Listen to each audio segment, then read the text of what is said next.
Shalom Bapak Ibu jemaat yang terkasih dalam Kristus Tuhan. Tiba lagi kita pada hari ini.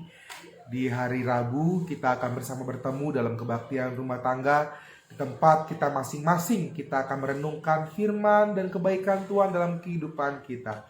Untuk itu kita akan membaca dan merenungkan firman Tuhan. Tapi sebelum itu kita akan bersaat teduh sejenak. Mari kita bersaat teduh.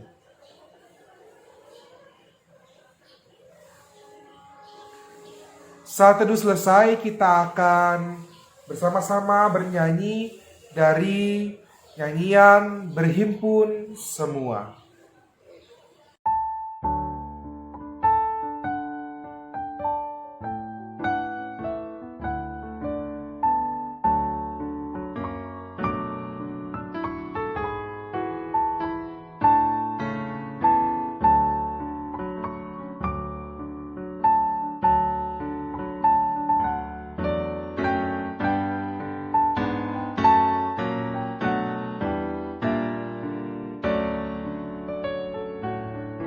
Berhimpun semua menghadap Tuhan, dan pujilah Dia pemurah benar. Berakhirlah segala pergumulan, diganti kedamaian yang besar.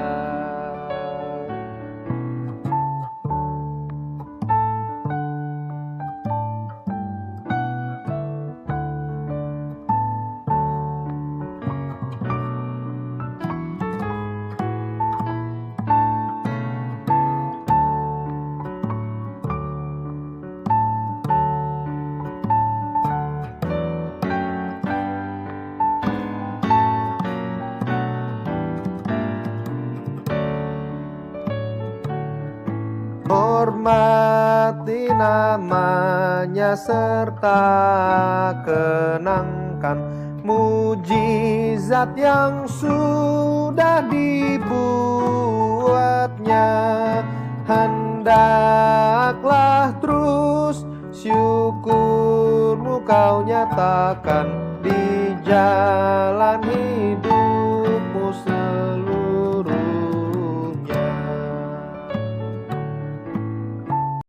Saat ini tibalah kita untuk merenungkan sabda Tuhan. Untuk itu, mari kita menyiapkan Alkitab kita dari Ibrani pasal 1 ayat 1 sampai 4. Jika sudah dipersiapkan, saya mengajak kita semua untuk bersama-sama menyiapkan hati kita. Mari kita bersatu di dalam doa. Kristus Tuhan Allah kami mengucap syukur kepadamu atas karya besar yang Tuhan jadikan dalam kehidupan kami. Saat ini ya Bapa, kami akan mendengarkan sabdamu. Sertai, pimpin, urapi kami.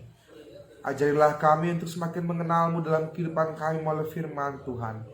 Dan biarlah firman Tuhan menguatkan kehidupan kami hari demi hari. Terima kasih ya Kristus untuk rahmat-Mu. Saat ini berfirmanlah Engkau Bapa, kami umat-Mu di tempat kami masing-masing telah siap untuk mendengarkannya. Amin. Shalom Bapak Ibu jemaat terkasih, kita akan membaca ayat Alkitab bersama. Ibrani pasal 1 ayat 1 sampai 4, demikian bunyinya. Di bawah perikop yang diberikan oleh LAI, Allah berfirman dengan perantaraan anaknya. Setelah pada zaman dahulu Allah berulang kali dan dalam pelbagai cara berbicara kepada nenek moyang kita dengan perantaraan nabi-nabi, maka pada zaman akhir ini Ia telah berbicara kepada kita dengan perantaraan anaknya yang telah Ia tetapkan sebagai yang berhak menerima segala yang ada. Oleh Dia, Allah telah menjadikan alam semesta. Ia adalah cahaya kemuliaan Allah dan gambar wujud Allah, dan menopang segala yang ada dalam firman-Nya yang penuh kekuasaan. Dan setelah Ia selesai mengadakan penyucian dosa, Ia duduk di sebelah kanan yang maha besar, di tempat yang tinggi, jauh dari tinggi daripada malaikat-malaikat, sama seperti nama yang dikaruniakan kepadanya, jauh lebih indah daripada nama mereka. Demikianlah firman Tuhan. Bapak Ibu jemaat yang terkasih dalam Kristus Tuhan, kita sering melihat bahwa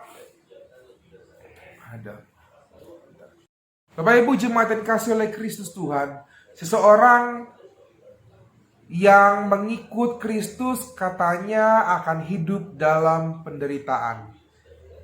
Tapi apakah mengikut Tuhan hanya menderita saja? Apakah hal mengikut Kristus itu hanya berbicara soal hidup susah, hidup sulit? Sekarang kita memahami bahwa bahkan seseorang yang hidupnya selalu dalam kesulitan, bertubi-tubi mendapatkan masalah dalam kehidupannya, bahkan terkadang merasa nggak ada yang baik dalam kehidupannya, akan mendapatkan gangguan. Maksudnya gangguan adalah gangguan dalam kondisi kejiwaannya, karena nanti akan cepat takut, cepat khawatir, cepat putus asa. Akhirnya banyak sakit penyakit yang munculnya dari pikiran, muncul ke dalam hati, kemudian berlangsung dalam kehidupan hari demi hari. Yang berulang kali ke dokter tapi nggak sembuh-sembuh, berulang kali ke dokter tapi kok sakitnya gitu-gitu aja terus. Karena Bapak Ibu jemaat yang terkasih, itu baru kehidupan yang terlihat, kehidupan yang kita rasakan dalam sehari-hari kita. Namun dalam kehidupan beriman pun demikian. Kita sebagai orang yang beriman, kita pun kalau terus-terusan terancam, kalau terus-terusan hidup dalam kesulitan, tentu kita akan menjadi seperti tanah yang terus-terusan ditimpa hujan dan akhirnya longsor. Kenapa? Karena tidak bisa bertahan akhirnya. Demikian pula ketika kondisinya ada orang yang beriman kepada Tuhan, orang yang beriman kepada Kristus, ketika dia tidak mampu berpegang dalam iman yang diyakininya. Ya, menjadi seorang Kristen pasti hidupnya menderita. Menjadi orang Kristen harus membuktikan imannya. Namun dalam penderitaannya, bukan berarti orang Kristen menjadi orang yang lemah dalam persekutuan. Bukan berarti orang Kristen menjadi orang-orang yang kemudian rapuh. Kemudian ketika ditimpa hujan terus-terusan akan menjadi longsor imannya. Bukan. Orang-orang percaya bahwa iman kepada Kristus Tuhan adalah sebuah pengetahuan yang terbesar dalam kehidupan umat manusia. Kekuatan yang terbesar dalam kehidupan manusia. Kenapa? Karena orang-orang percaya, orang-orang yang percaya kepada Kristus melihat bahwa ketika dia percaya kepada Tuhan, imannya tidak akan pernah goyah. Kenapa? Sebagai contoh kepada jemaat Ibrani, orang-orang Ibrani saat itu, orang-orang mendapatkan ancaman, tekanan yang bertubi-tubi terus-menerus. Mereka mendapatkan masalah-masalah dalam kehidupan mereka. Ajaran-ajaran yang tidak sesuai mengenai kesucian, mengenai dosa. Hal-hal tersebut menjadi hal-hal yang tidak menyenangkan buat mereka, sehingga ditentangkan iman dalam kehidupan mereka hari demi hari. Sehingga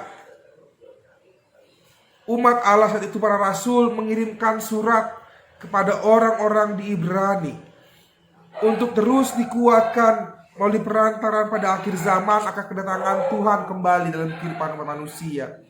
Allah berbicara kepada para nabi untuk menguatkan umatnya. Allah berbicara kepada seluruh umatnya untuk menguatkan setiap orang yang percaya kepadanya, untuk kemudian dikuatkan untuk terus bisa bersaksi dalam kehidupan umat manusia. Saat ini kita yang percaya kepada Tuhan kemudian dikuatkan juga atas tekanan-tekanan hidup yang kita alami, bahwa dalam tantangan kehidupan kita tetap merasakan, kita tetap kemudian mendapatkan rasa yang nyaman, Meskipun kita hidup dalam tekanan dan pencobaan dalam kehidupan ini, kita tetap merasakan bahwa kasih Tuhan selalu ada tersedia dalam kehidupan kita, mencukupkan kita dan menyertai kita. Saat ini kita pun demikian, diajak bersama-sama untuk bisa melihat karya-karya Kristus sebagai wujud penyataan bahwa penderitaan dalam kehidupan kita merupakan sebuah bagian rencana Tuhan yang sungguh indah.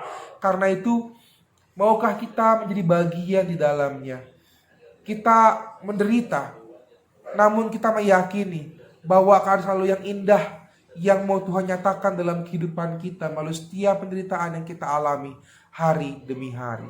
Kiranya Kristus memberkati kita sekalian. Mari kita menutup KRT kita pada hari ini dalam doa syafaat. Mari kita berdoa. Kristus Tuhan Allah kami, Bapa yang menguatkan kehidupan kami. Kami mengucap syukur bahwa kasih dan rahmat-Mu sungguh nyata menguatkan kami. Berkati umat-Mu Tuhan yang dalam penderitaan kehidupan di dunia ini terus mau berjuang. Berkati kami umat-Mu ya Bapa yang dalam penderitaan dan perjuangan di dunia ini tak mau menyerah. Dan berkati kami Tuhan umat-Mu yang selalu percaya akan janji dan penyertaan Kristus dalam kehidupan kami. Pimpin kami Tuhan, kuatkanlah kami. Kadang kami merasa kami lemah, kadang kami merasa kami tidak mampu. Namun Tuhan bersama-sama denganmu, setiap rencana Tuhan dalam kehidupan kami akan kami lakukan dengan baik. Kami yakini bahwa semua yang terjadi dalam kehidupan kami merupakan bagian dari rencana Tuhan dalam kehidupan kami. Pimpin langkah kami, berkati keluarga kami, anak-anak kami, pasangan kami, orang tua kami. Tuhan yang memegang dan menyertai kami semua. Pimpin sertai kami Tuhan, urapi kami ya Bapa dalam setiap pekerjaan kami, kegiatan kami. Engkau yang memimpin dan mengurapi kami. Terima kasih Kristus untuk kasih dan penyertaan-Mu yang sungguh nyata. Saat ini Tuhan, kami juga ingin berdoa untuk gereja-Mu. Berkati GKP Cianjur dalam setiap pelayanan kami. Berkati Tuhan lingkungan kami Cianjur. Berkati Presiden dan seluruh jajarannya. Sertai kami semua Tuhan. Kadang kami lemah, namun di tengah-tengah kondisi pandemik ini kami yakin kami akan berpulih. Kami yakin kuasa-Mu sungguh nyata memampukan kami untuk terus bisa berkarya dan menjadi berkat bagi sekitar kami. Sertai kami Tuhan, pimpin kami ya Kristus. Pada mula kami berdoa dan bermohon. Inilah doa syukur dan syafaat kami. Kami naikkan semuanya ke dalam tangan kasih Bapa, dan bersama-sama kami akan berdoa sebagaimana Tuhan mengajarkan kepada kami demikian. Bapa kami yang ada di sorga, dikuduskanlah nama-Mu, datanglah kerajaan-Mu, jadilah kehendak-Mu di bumi seperti di sorga. Berikanlah kami pada hari ini makanan kami yang secukupnya, dan ampunilah kami akan kesalahan kami, seperti kami juga mengampuni orang yang bersalah kepada kami. Dan janganlah membawa kami dalam pencobaan, tetapi lepaskanlah kami daripada yang jahat. Karena Engkau yang punya kerajaan dan kuasa dan kemuliaan sampai selama-lamanya. Amin. Bapak Ibu yang terkasih dalam Kristus Tuhan, kita akan menutup kebaktian kita pada hari ini. Saya mengajak kita semua untuk bersama-sama kita bernyanyi dari PKJ 164 Jalan Hidup Tak Selalu.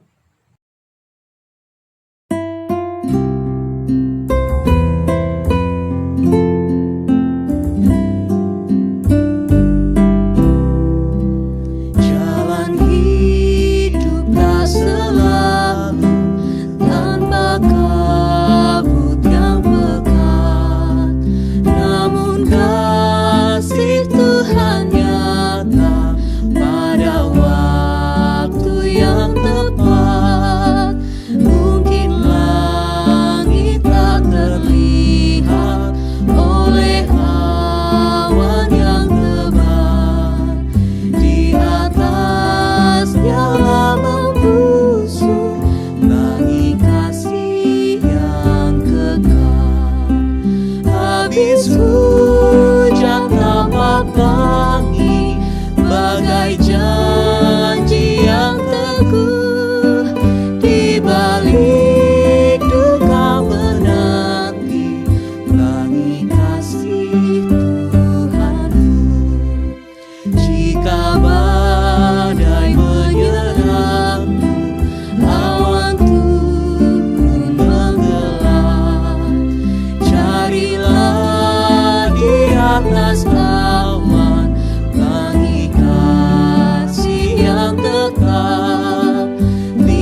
Bapak Ibu yang terkasih, dimanapun kita berada pada saat ini, kita akan menutup kebaktian kita. Untuk itu, pergilah dalam damai sejahtera Allah, lakukanlah yang baik dan janganlah yang buruk, tetaplah berpegang teguh akan janji penyertaan Tuhan, maka Ia akan selalu menyertai engkau, memimpin setiap langkahmu dari hari ke hari.